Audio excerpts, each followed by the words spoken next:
Now we have next question on the screen, that is question number 5, and this is asking the defining all the terms, that is aestivation, placentation, actinomorphic, zygomorphic, superior ovary, perigynous flower and epipetalous stamen. So we have to define all these terms given on the screen, starting from aestivation and ending on epipetalous stamen. So we have to define each and every term given on the screen, and we are starting defining the terms from aestivation. Let's talk about the very first term, that is aestivation. What do you mean by aestivation? The term aestivation is referring to the mode in which the sepals and petals of a flower are arranged in a floral bud. So simply, what do you mean by aestivation? It is a mode in which sepals and petals of a flower are arranged in a floral bud. This arrangement of sepals and petals in a flowering bud is known as aestivation. Basically, we have 4 types of aestivation, that is velvet, twisted, imbricate and vexillary. So all these are the types of aestivation found in different kind of plants. Now let's talk about the next term, that is we have to define placentation. We have to define placentation. Now what is placentation? The term placentation refers to the arrangement of ovules. The term placentation refers to the arrangement of ovules within the ovarian cavity or locule of a flower. So simply the arrangement of ovules in a locule of a flower is known as placentation. We have 5 types of placentation, that is marginal, basal, axile, free central. All these are the examples of types of placentation. Now let's talk about the next term. We have to define actinomorphic flowers. Actinomorphic flowers are those flowers in which we can find radial halves when any radial plane is passing through its center. When any radial plane is passing through its center or the center of flower, it is dividing the particular flower into radial halves. Then the flower is said to be actinomorphic, same as radial symmetry found in animals. Radial symmetry in animal is when any plane is passing through center, and is dividing any animal into equal halves, then the symmetry is found to be, or the symmetry is said to be radial symmetry. Similarly, if this kind of symmetry is found in any flower, then the flowers are said to be actinomorphic. You can resemble the radial symmetry of animals with the actinomorphic flowers. Then we have the next term to define is zygomorphic. Zygomorphic is also the symmetry found in flowers of a plant, in which you can call this a symmetry in which any plane when is passing through only one center, when only one plane is passing through center of a flower, it is dividing the flower into 2 equal and similar halves. When flower will have 2 similar or equal halves, and by passing only one plane through its center, the flower is said to be zygomorphic. You can resemble the bilateral symmetry of animals to the zygomorphic flowers. The next term we have to define is superior ovary. Now, when the ovary in a flower is present at the highest position, when the ovary of a flower is present at the highest position with respect to all other floral parts. All other floral parts are present just below it, just below the ovary. This kind of arrangement of ovary at the highest position with respect to all the other floral parts, the ovary is said to be superior ovary, and this kind of arrangement of ovary in a flower is said to be hypogynous. The term we refer to this kind of arrangement of ovary in a flower is hypogynous. Now the next term we have to define is perigynous flowers. Perigynous flowers. These are the flowers in which the ovary is present at the same level where all the other floral parts are present on the thalamus. That means the ovary and all other floral parts are present on the same level of thalamus. This kind of arrangement of ovary in a flower is said to be perigynous flower. The last term we have to define is epipetalous stamen. Now what is epipetalous stamen? Whenever the anthers are attached to the petals of a flower, whenever the stalk-like structure which is known as filament and is a part of the male reproductive organ is attached on the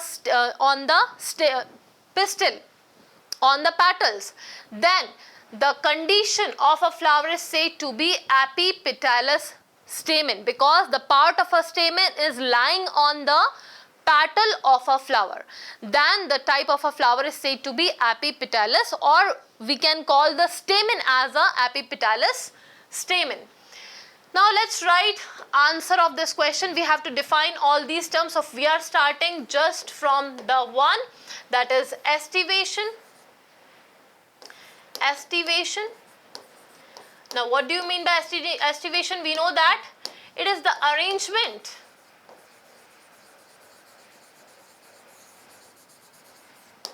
of sepals and petals. Sepals and petals in a floral bud.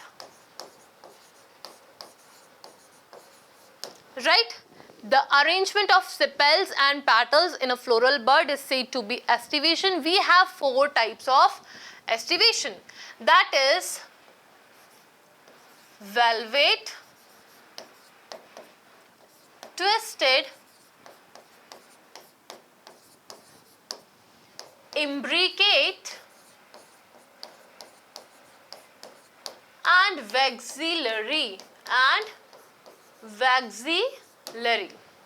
Then the second term we have to define is placentation.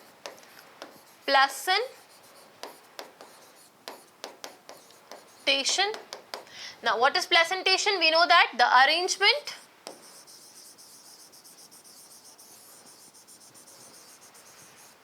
of ovule within the locule,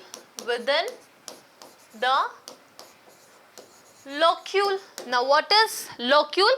It is the another term which we use for ovarian cavity. So the arrangement of ovules within the ovarian cavity or locule is termed as placentation. We have basically 5 types of placentation, but we are not going to write over here.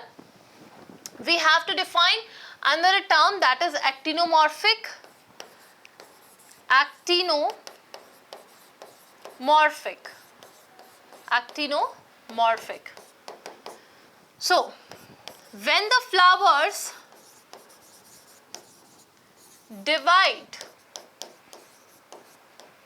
in radial halves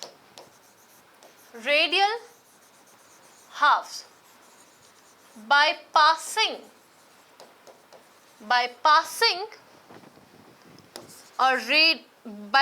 any radial plane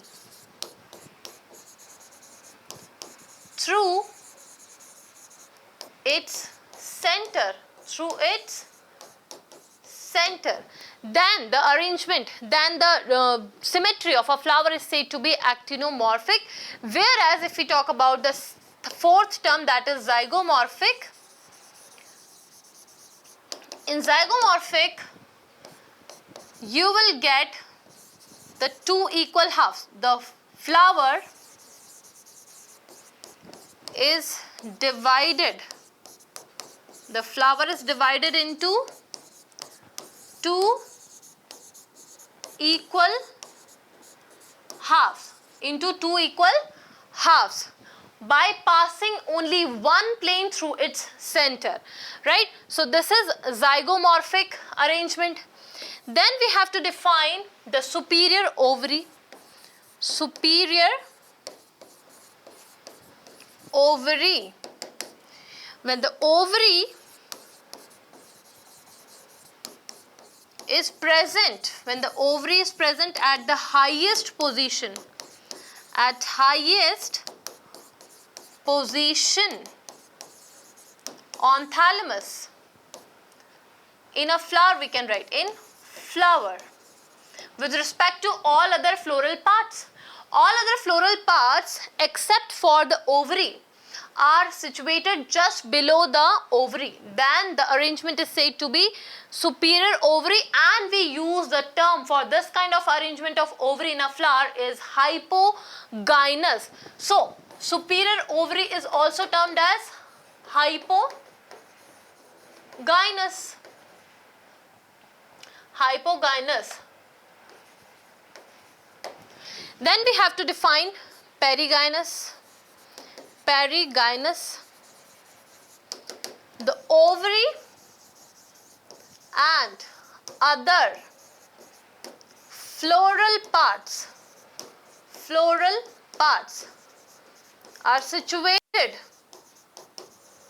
at the same level, in a flower on the thalamus. Then they are said to be perigynous. The last one we have to define is epipetalous condition. What do you mean by epipetalous? Stamen. When the stamens are placed or situated over petals of a flower, then the stamen which are situated over the petals of a flower are known as epipetalous stamens. So this is a complete solution of question number 5.